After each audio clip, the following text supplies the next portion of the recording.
The Story of Civilization, Part 2.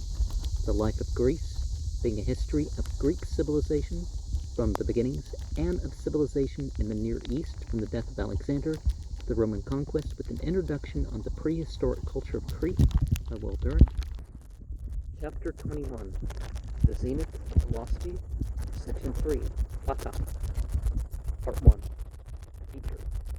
Even Plato was moved by the Tannic ideal. In the second book of the Republic, he describes with relish and sympathy a communistic and naturalistic utopia. He rejects it and goes on to portray a second-best state. But when he comes to picture his philosopher kings, we find the Tannic dream of men without property and without wives, dedicated to plain living and high philosophy, capturing the citadel of the finest imagination in Greek history. Plato's plan for a communistic aristocracy was the brilliant endeavor of a rich conservative to reconcile his scorn of democracy with the radical idealism of his time. He came of a family so ancient that on his mother's side his pedigree went back to Solon, and on his father's side to the early kings of Athens, even to Poseidon, who was considered to be god of the sea. His mother was the sister of Charmides and the niece of Critias, so that opposition to democracy was almost in his blood. Named Aristocles, best and renowned, the youth distinguished himself in almost every field.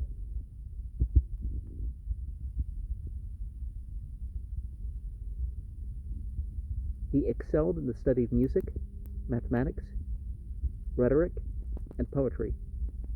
He charmed the women, but doubtless the men, with his good looks. He wrestled at the Isthmian Games and was nicknamed Platon, or Broad, because of his robust frame.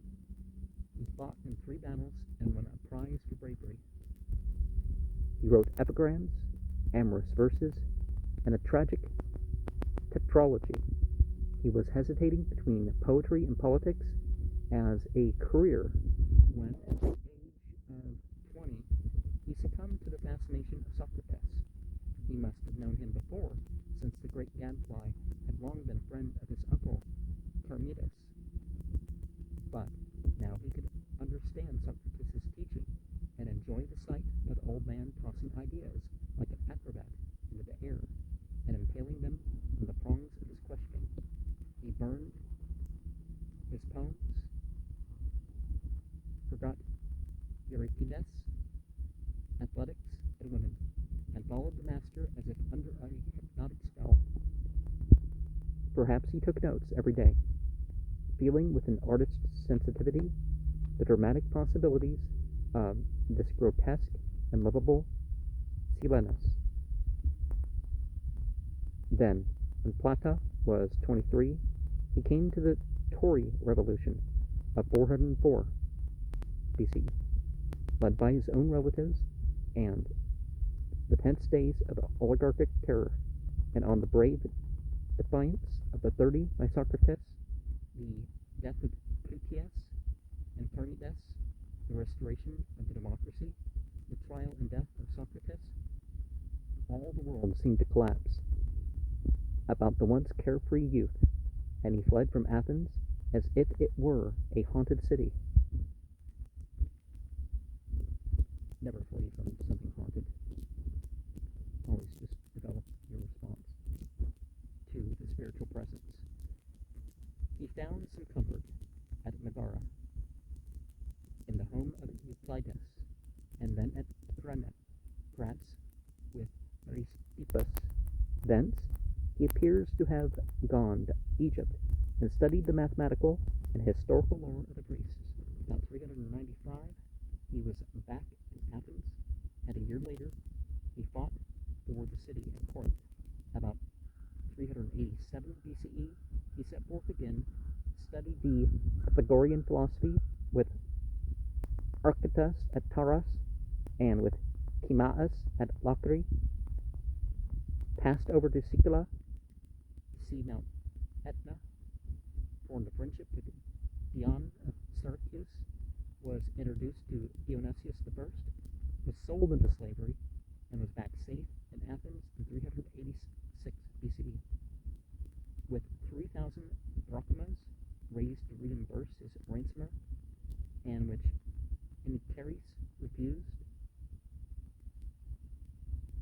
Plato's friends now bought for him a suburban recreation grove named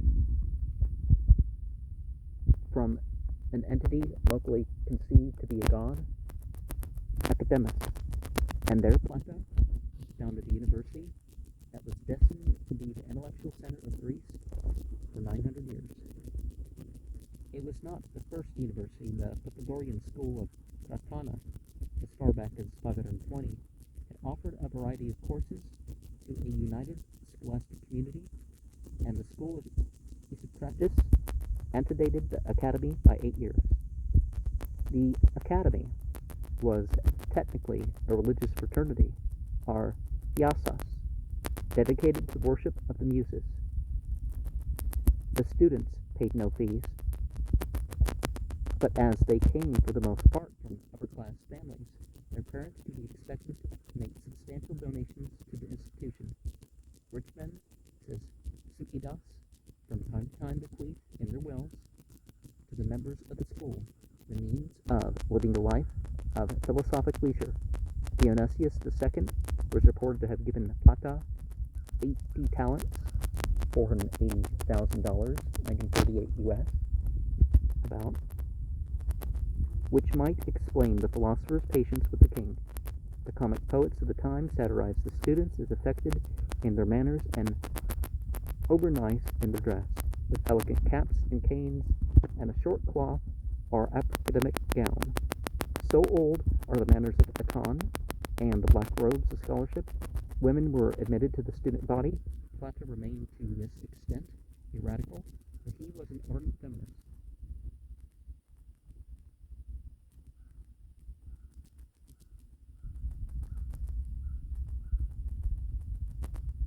Well, I don't know about feminists, but, people look back and say that certain individuals are feminists.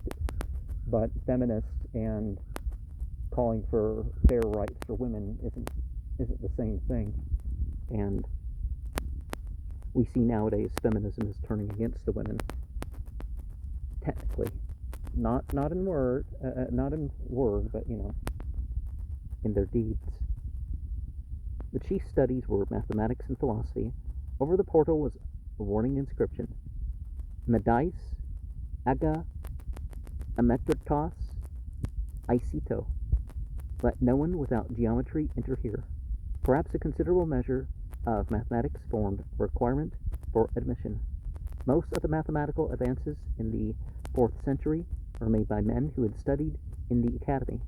The mathematical course included arithmetic, theory of number, advanced geometry, spirit, astronomy, music, probably including literature and history, law, and philosophy. Moral and political philosophy came last. Plato followed the advice which, half justifying Anytus and Miletus, he puts into the mouth of Socrates.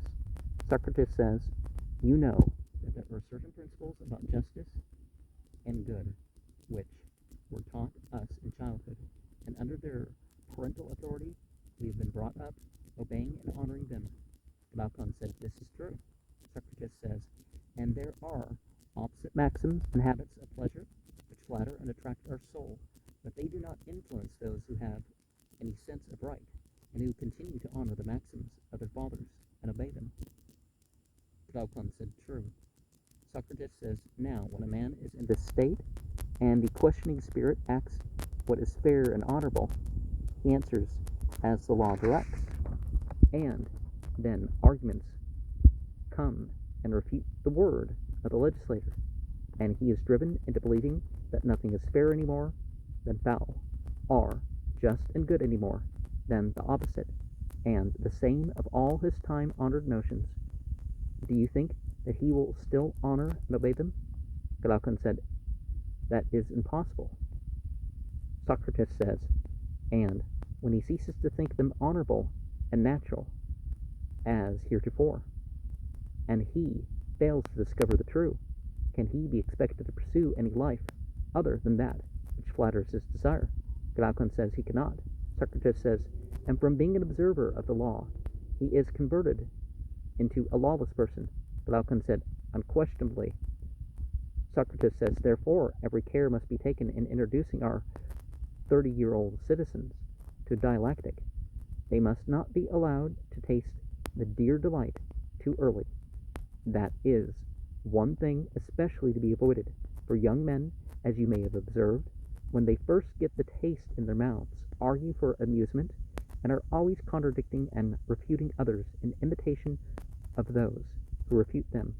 They are like puppy dogs, who delight to tear and pull at who come near them. Glaucon said, yes, that is their great delight. Socrates says, and when they have made many conquests and received defeats at the hands of many, they violently and speedily get into a way of not believing anything that they believed before, and hence philosophy has a bad name with the rest of the world. Glaucon says, this is very true. Socrates said, but when a man begins to get older, he will no longer be guilty of that sort of insanity. He will follow the example of the reasoner who is seeking for truth, and not of the heuristic who is contradicting for the sake of amusement, and the greater consideration of his character will increase and not diminish the honor of the pursuit. Crowley would have called this the conflict between the child stage and the mother and father stage. Well, I don't know if he would have called it that, but that's using his terminology. That's what we're looking at. Plato and his aides, taught by lecturing, by dialogue, and by setting problems to the students. One problem was to find the uniform and ordered movements by the assumption of which the apparent motions of the planets can be accounted for. Possibly Eudoxus and Heraclitus derived some stimulus from these tasks. The lectures were technical and sometimes disappointed those who had hoped for practical gain. The pupils like Aristotle, Demosthenes, Lycurgus, Hyperides, and Xenocrates were deeply influenced by them, and in many cases published the notes they had taken. Epiphanes said humorously that just as in a far northern city words froze into ice as they were spoken, and were heard in the summer when they thawed, so the words spoken by Plato to his students in their youth were finally understood by them only in their old age.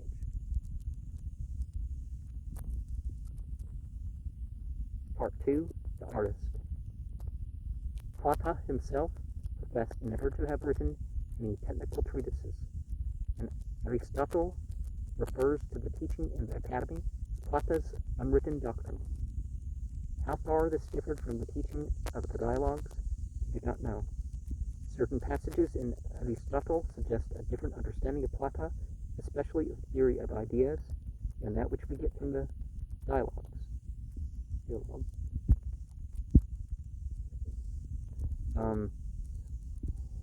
Probably these were undertaken originally as a recreation in a half-humorous vein.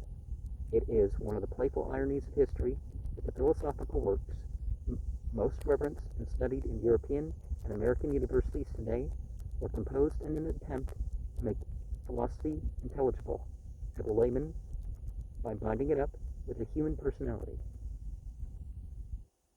It was not the first time the philosophical dialogues had been written. Zeno of Elea and several others had used this method, and Simon of Athens, a leather cutter, had published in dialogue a report of the Socratic conversations held in his shop. It was in Plato, literary, not in historical form. He did not pretend to give accurate accounts of conversations held 30 or 50 years before, nor even to keep his references consistent. Gorgias, as well as Socrates, was astounded to hear the words that the young dramatist philosopher had put into his mouth. The dialogues were written independently of one another, and perhaps at long intervals. We must not be shocked by slips of memory, much less by changes of view. There is no design unifying the whole, except as the continuing search of a visibly developing mind for a truth which it never finds. Which, of course, this is a way different approach than what is done with the Bible. In terms of, they look at the Bible and say, well, Paul was getting third and so on generation accounts and writing something down, and we don't have anything of Paul. We have the stuff from the next century, but no, we need to trust everything like it's completely accurate. Why? The 36 dialogues cannot be dated, are authoritatively classified. We may arbitrarily divide them into an early group, chiefly the Apology, Crito, Lessius, Ion, Charmides, Cratylus, Euthyphro, Euthydemus. 2, a middle group, chiefly Gorgias, Protagoras, Phado, Symposium, Phaedrus, and Republic. And 3, a latter group, chiefly Parmenides, Theaetetus, Sophist, Statesman, Philebus, Timaeus, and Laws. The first group was probably composed before the age of 34, the second before 40, the third after 60, the interval being devoted to the academy. The dialogues are cleverly and yet poorly constructed. They vivify the drama of ideas and build up a coherent and affectionate portrait of Socrates, but they seldom achieve any unity or continuity. They often wander from subject to subject and are frequently cast into a clumsy, indirect mood by being presented as narrative reports by one man of other men's conversations. Socrates tells us that he has a wretched memory, and then recites to a friend verbatim 54 pages of a discussion which he had carried on in his youth with Protagoras. Most of the dialogues are weakened by the absence of vigorous interlocutors capable of saying to Socrates something other than a yes or its equivalent. Well, he could have said he had a bad memory and then did something like that when other people around had learned more.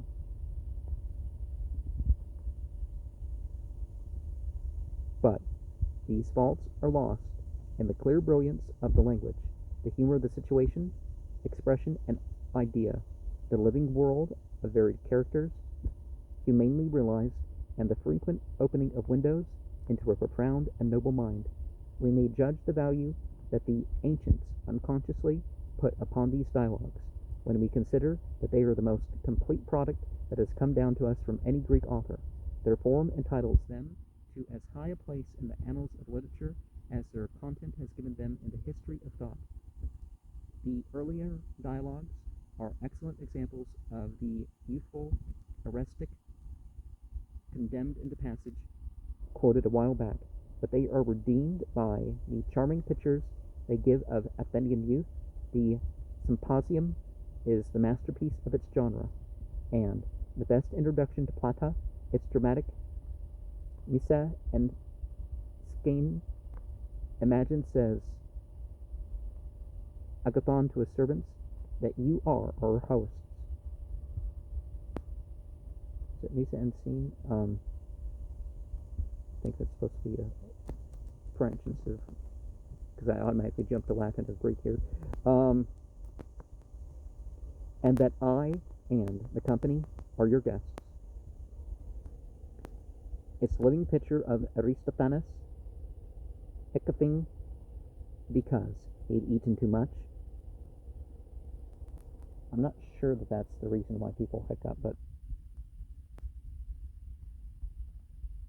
its lively episode of the drunken and scandalous Alcibiades, above all, its subtle combination of merciless realism and the portrayal of Socrates, with the loftiest idealism in his conception of love. These qualities make the symposium one of the peaks in the history of prose. The Phaedo is more subdued and more beautiful. Here the main argument, however weak, is honest and gives its opponents a fair chance.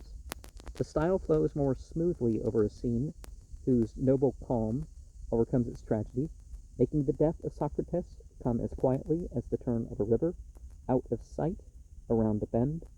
Part of the dialogue of the Phaedrus takes place on the banks of the Ilissus, while Socrates and his pupil are cooling their feet in the stream.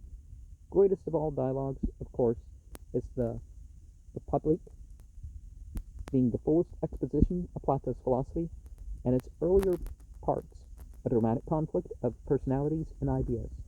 The Parmenides is the worst specimen of empty logic chopping in all literature, and the bravest example in the history of philosophy of a thinker irrefutably refuting his own most beloved doctrine, the theory of ideas. Then, in the latter dialogues, the artistry of Plato wanes. Socrates fades from the picture. Metaphysics loses its poetry. Politics, its youthful ideas, until, in the laws, the weary inheritor of all the culture of many-sided Athens surrenders to the lure of Sparta and gives up freedom in poetry and art and philosophy itself. Part 3. The Metaphysician. There is no system in Plato, and if here, for order's sake, his ideas are summarized under the classic heads of logic, metaphysics, ethics, aesthetics, and politics. It should be remembered that Plato himself was too intense a poet to shackle his thought and brain. Because he is a poet, he has most difficulty with logic. He wanders about seeking definitions and loses his way in perilous analogies. Then we got into a labyrinth, and when we thought we were at the end, came out again in the beginning, having still to see as much as ever.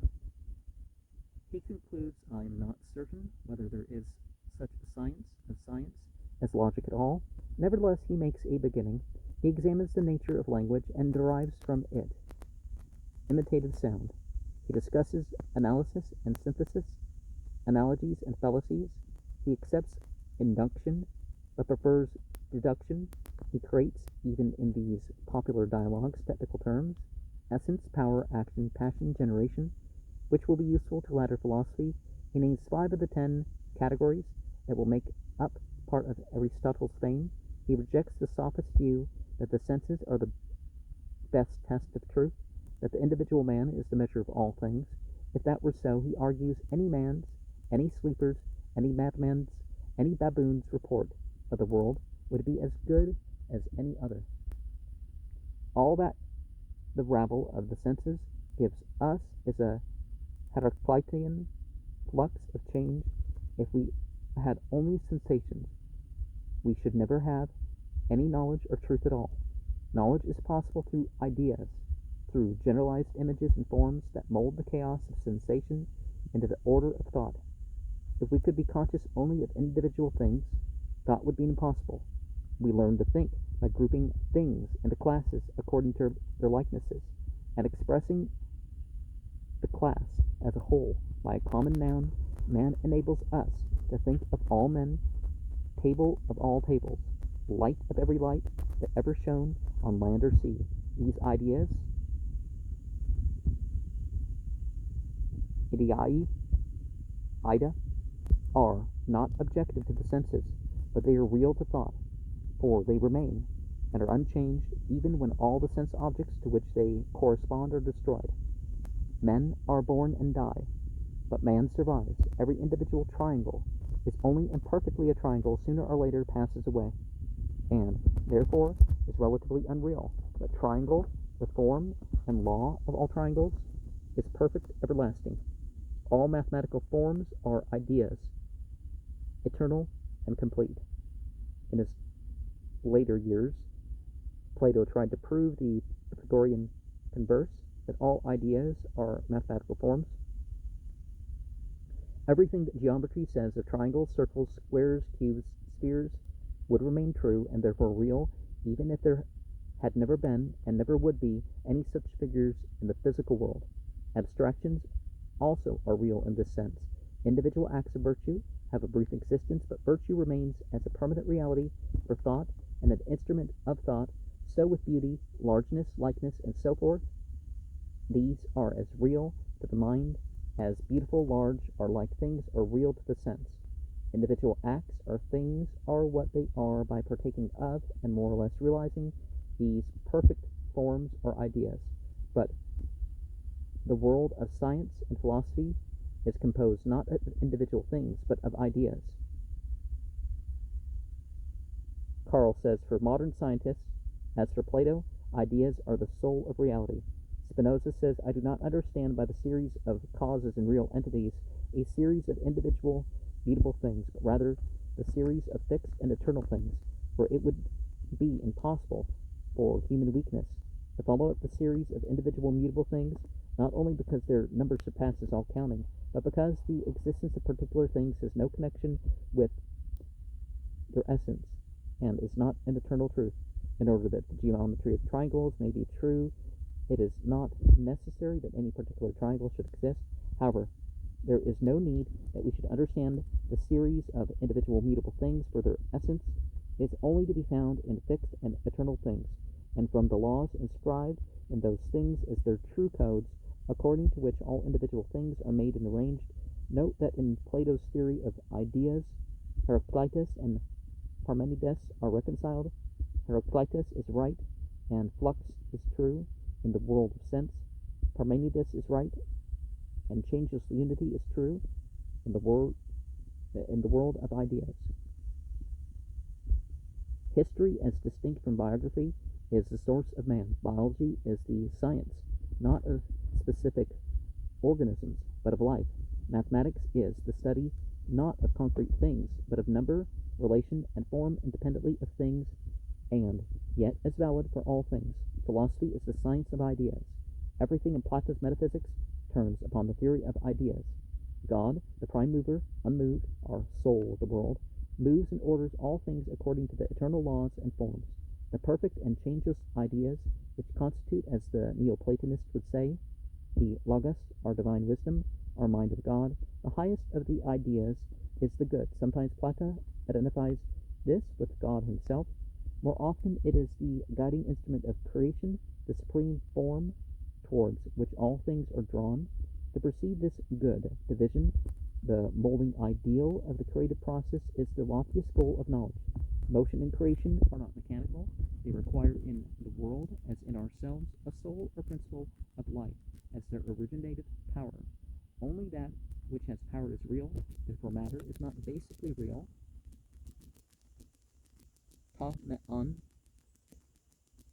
but is merely a principle of inertia, a possibility waiting for God or soul to give it specific form and being according to some idea. The soul is the self-moving force in man and is part of the self-moving soul of all things. And you might also say that with the, you got the nafs, you got the anasama. It is pure vitality, incorporeal and immortal. It existed before the body and is brought with it from antecedent incarnations many memories which, when awakened by new life, are mistaken for new knowledge. All mathematical truths, for example, are innate in this way. Teaching merely arouses the recollection of things known by the soul many lives ago. I forget what the term for anamnesis is, something. After death, the soul or principle of life passes into other organisms, higher or lower according to the deserts it has earned in its previous avatars. Avatar isn't the thing itself, but the thing that conveys. Perhaps the soul that has sinned goes to a purgatory or hell, and the virtuous soul goes to the islands of the blessed, while through various existences the soul has been purified of all wrongdoing. It is freed from reincarnation and mounts to a paradise of everlasting happiness. How much of this Hindu Pythagorean Orphic doctrine of immortality was protective coloration, it is hard to say.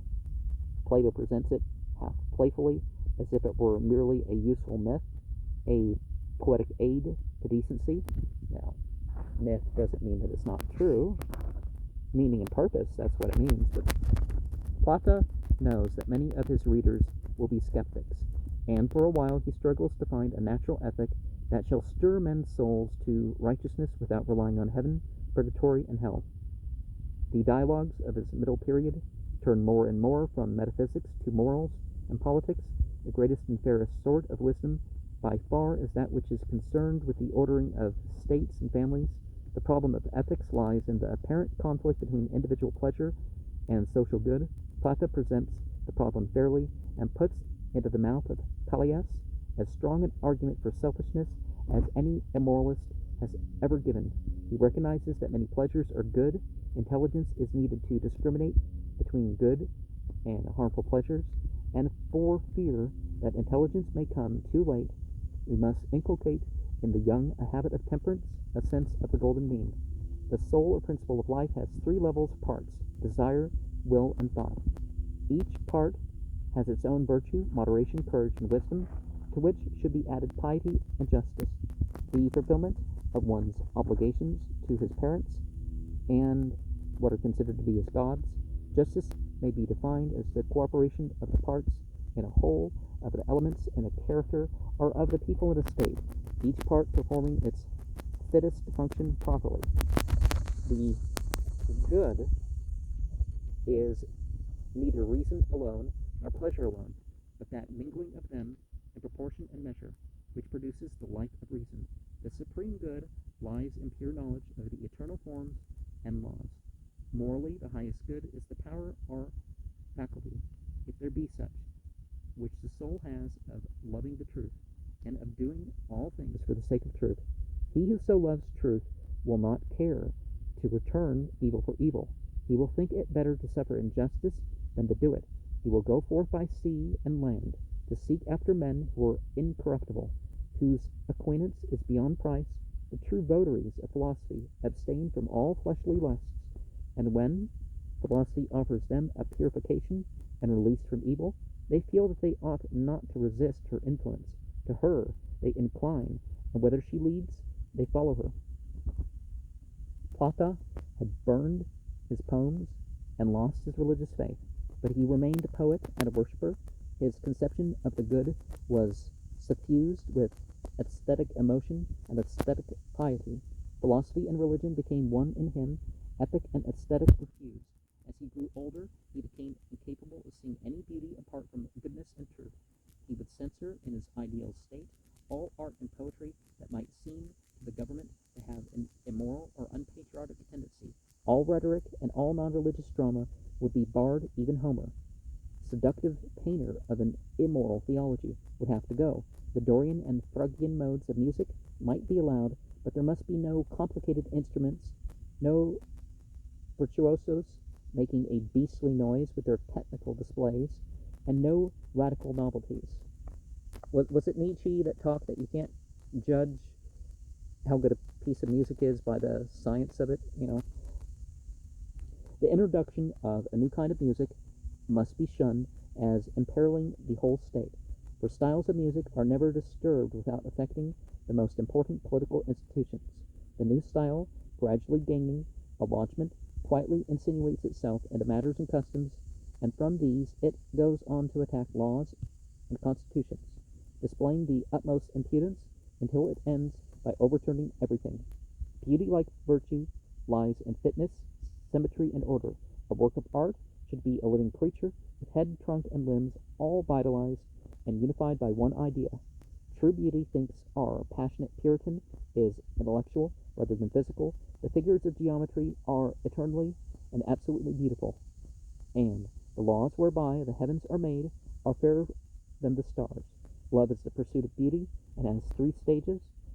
Accordingly, as it is love of the body, or of the soul, or of truth. Love of the body, between a man and woman, is legitimate as a means to generation, which is a kind of immortality.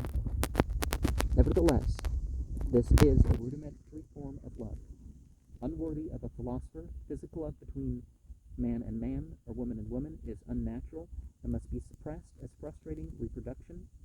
There's also other physical and mental costs that are more common, at least you could say with that.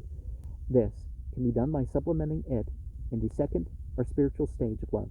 Here the older man loves the younger because his comeliness is a symbol and reminder of pure and eternal beauty, and the younger loves the older because his wisdom opens the way to understanding and honor. But the highest love is the love of the everlasting possession of the good, the love which seeks the absolute beauty of the perfect and eternal ideas or forms. This, and not fleshless affection between man and woman, is Platonic love, the point at which the poet and the philosopher and Plato merge in a passionate desire for understanding and almost mystic longing for the beatific vision of the law and structure and life and goal of the world. For he, Adimantus, whose mind is fixed upon true being, has no time to look down upon the affairs of men, ardently filled with jealousy and enmity in the struggle against them. His eye is ever directed towards fixed and immutable principles, which he sees neither injuring nor injured by one another, but all in order, moving according to reason. These he imitates, and on these, so far as he can, he will mold his life. Part 5. The Utopian. Nevertheless, he is interested in the affairs of men. He sees a social vision too, and dreams of a society in which there shall be no corruption, no poverty, no tyranny, and no war.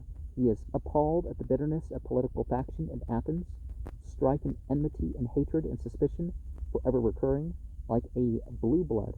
He despises the plutocratic oligarchy, the men of business, pretending never so much as to see those whom they have already ruined, inserting their sting, that is, their money, into anybody else who is not on his guard against them, and recovering the principal sum many times over. This is the way in which they make drones and paupers to abound in the state. And then democracy comes into being, after the poor have conquered their opponents, slaughtering some and banishing some, while to the remainder they give an equal share of freedom and power. The Democrats turn out to be as bad as the plutocrats. They use power of their number to vote doles to the people and offices to themselves. They flatter and pamper the multitudes until liberty becomes anarchy. Standards are debased by the omnipresent vulgarity, and manners are coarsened by unhindered insolence and abuse. As the mad pursuit of wealth destroys the oligarchy, so the excess of liberty destroys democracy. See, it doesn't matter what type of government or what political party, it's the principles of the ruled and the rulers. Socrates, in such a state, the anarchy grows. Socrates says, in such a state, the anarchy grows and finds a way into private houses, and ends by getting among the animals and infecting them. The father gets accustomed to descent to the level of his sons, and the son to be on a level with his father, having no fear of his parents and no shame. The master fears and flatters his scholars, and the scholars despise their masters and tutors. Young and old are alike, and the young man is on a level with the old, and is ready to compete with him in word or deed, and the old men imitate the young. Nor must I forget to tell of the liberty and equality of the two sexes in relation to each other. Truly the horses and donkeys come to have a way of marching along with all the rights and dignities of freemen. All things are just ready to burst with liberty. Adimantus replied, but what is the next step? There are some words left out of the quote of all these, but at least in this selection. Socrates says, the excessive increase of anything often causes a reaction in the opposite direction. The excess of liberty, whether in states or individuals, seems only to pass into slavery, and the most aggravated form of tyranny arises out of the most extreme form of liberty. When liberty becomes license, dictatorship is near. The rich, afraid that democracy will bleed them, conspire to overthrow it. Or some enterprising individual seizes power, promises everything to the poor, surrounds himself with a personal army, kills first his enemies and then his friends, until he has made a purgation of the state and establishes a dictatorship, because he makes what he wants popular and forces it on everybody else. In such a conflict of extremes, the philosopher who preaches moderation and mutual understanding is like a man fallen among wild beasts. If he is wise, he will retire under the shelter of a wall while the hurrying wind and storm go by. Some students in such crises take refuge in the past and write history. Plato takes refuge in the future and models a utopia. First he fancies we must find a good king who will let us experiment with his people. Then we must send away all the adults except those necessary to maintain order and teach the young, for the ways of their elders would corrupt the young into an image of the past. To all the young, of whatever sex or class, 20 years of education will be given.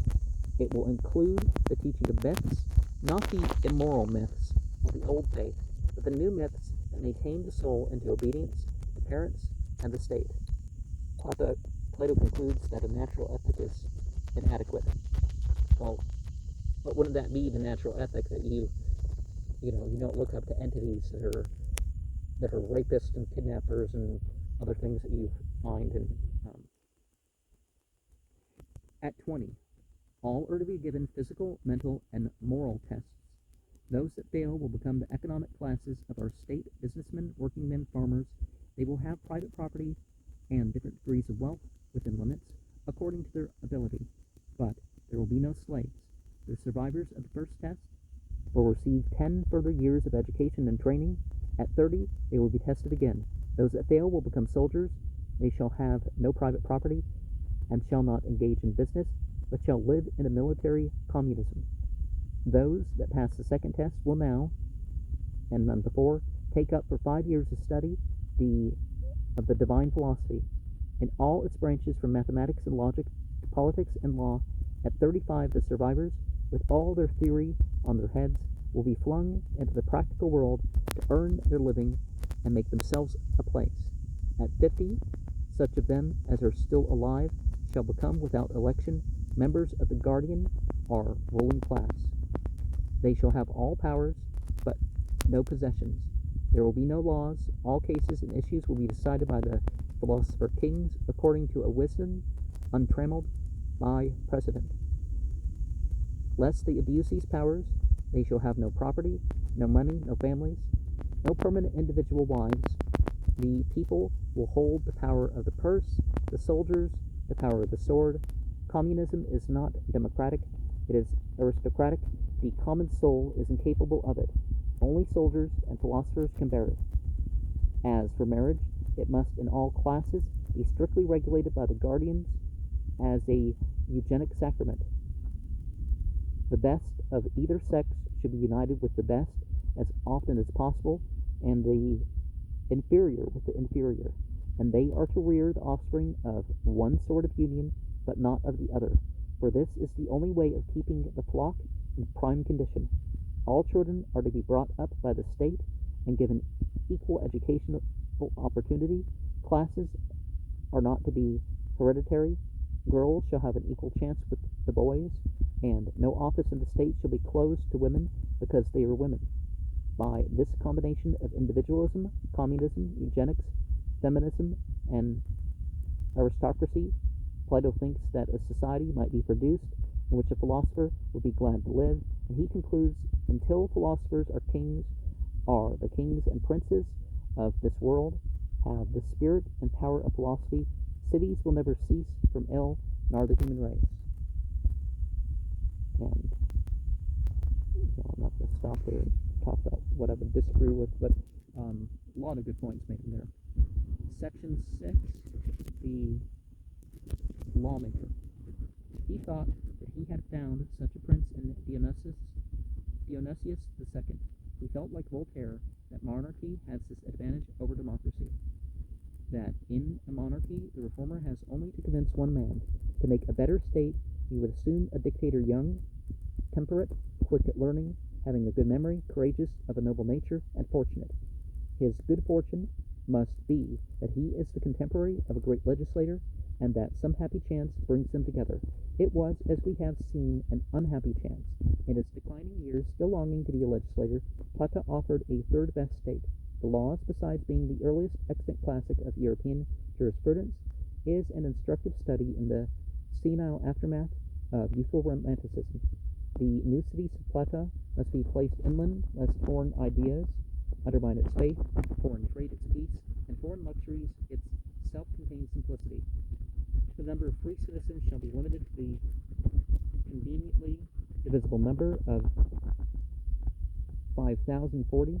In addition to these, there will be families and their slaves. The citizens shall elect 360 guardians, divided into groups of 30, each group administering the state for a month. The 360 shall choose a nocturnal council of 26, which shall meet at night and legislate on all vital affairs. These councillors shall allot the land in equal, indivisible, inalienable parcels among the citizen families, so very similar to paganism. The guardians, well, a type of paganism, really, but the guardians shall provide against the rains doing harm instead of good to the land, and shall keep them back by works and ditches, and make irrigation streams, furnish, even to the dry places, plenty of water. To control the growth of economic inequality, trade is to be held at a minimum. No gold or silver is to be kept by the people, and there shall be no lending of money at interest. Everyone is to be discouraged from living by investment, and is to be encouraged to live as an active farmer on the land. Any man who acquires more than 4 times the value of one share of land must surrender the surplus to the state, and severe limits are to be placed upon the power of bequest. Women are to have equal education and political opportunity with men. Men must marry between 30 and 35 or pay heavy annual fines, and they are to beget children for only 10 years. Drinking and other public amusements are to be regulated to preserve the morals of the people. To accomplish all this peaceably, there must be complete state control of education, publication, and other means of forming public opinion and personal character. The highest official in the state is to be the minister of education. Authority will place liberty in education, for the intelligence of children is too undeveloped to excuse us for leaving to them the guidance of their own lives. Definitely would agree that pre-adolescents are like that. And usually those who hit puberty early because of hormonal imbalance or something. Literature, science, and arts are to be under censorship. It will be forbidden to express ideas which the councillors consider hurtful to public morals and piety, while certainly to state funding, since obedience to parents and the laws can be secured only through supernatural sanctions and aids. The state shall determine what gods and goddesses are to be worshipped, and how and when. Any citizen who questions the state religion is to be imprisoned. If he persists, he is to be killed. No, I would definitely disagree with that forcing of the religion. A long life is not always a blessing. It would have been better for Plato to have died before writing this indictment to Socrates. These prolegomena to all future inquisitions. His defense would be that he loved justice more than truth, that his aim was to abolish poverty and war, and that he could do this only by strict state control of the individual, and that this required either force or religion.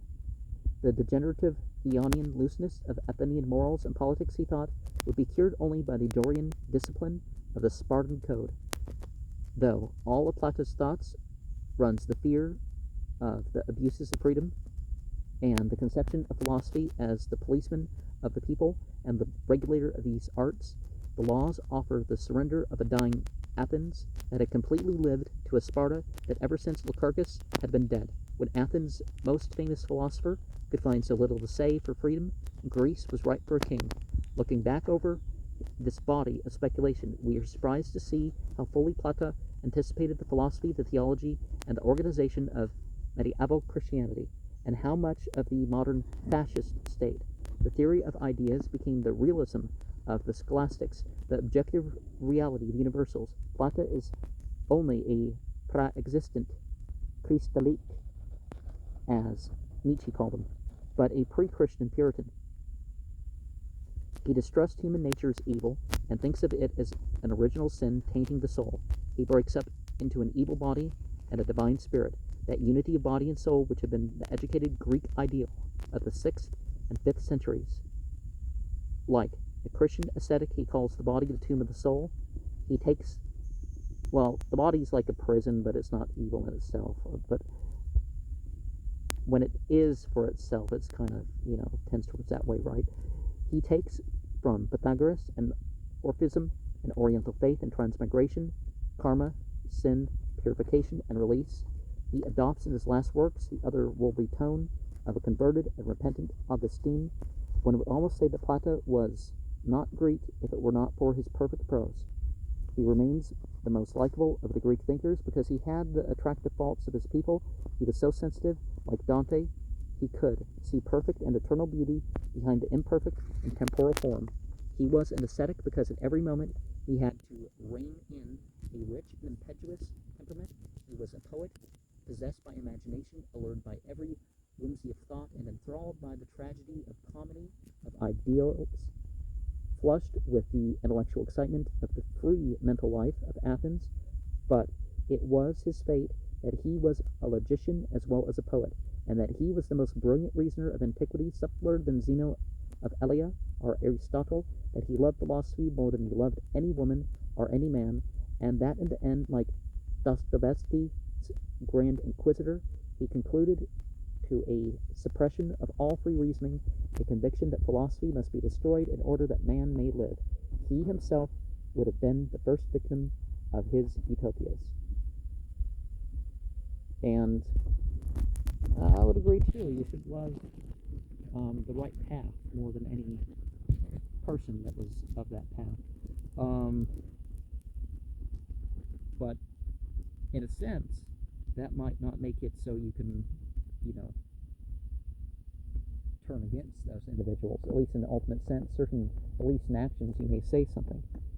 Now,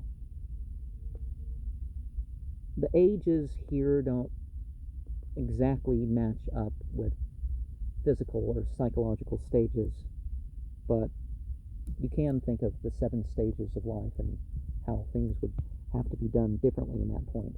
Now, the state should foster certain things, but they shouldn't force marriage, or they shouldn't veto, as a rule, they shouldn't veto marriage. And people being allowed their own property, but certainly justice in terms of employment and stuff like that might be a better thing to insert into things. And girls and women being included, well, as far as they prove themselves. Same thing with men. There are things that men and women will naturally excel each other in, and it starts in childhood.